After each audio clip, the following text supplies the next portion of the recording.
நாளைக்கு நடக்க போகிற எலெக்ஷனில் நீ இருக்கக்கூடாது.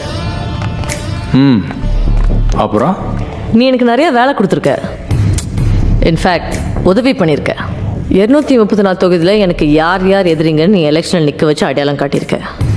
அவங்க மேலே 234 கேஸ் தயாராக இருக்குது. எலெக்ஷன் முடிஞ்ச ஒரு வாரத்தில் அவங்க என்ன ஆகுறான்னு பாரு. ஒவ்வொருத்தனா வேட்டையாடுவேன்.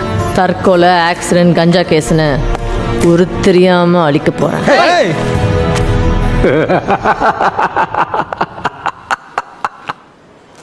நீங்கள் தான் ஜெயிக்க போகிறேன்னு சொல்கிறீங்க, அப்புறம் நான் எதுக்காக இன்றைக்கே ஊருக்கு போனோம்?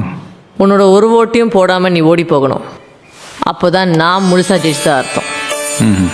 உன்ன மாதிரி திடீர் தலைவனுங்க இனிமேல் வரவே கூடாது. நீ ஓடி போகிறது அவங்களுக்கு உதாரணமாக இருக்கணும்.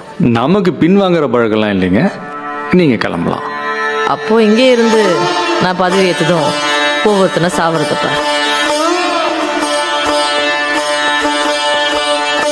பாப்பா, இன்னும் நீங்கள் ஜெயிக்கவே இல்லை, அதுக்குள்ளே பழி வாங்குற கனவெல்லாம் காண ஆரம்பிச்சிட்டிங்க.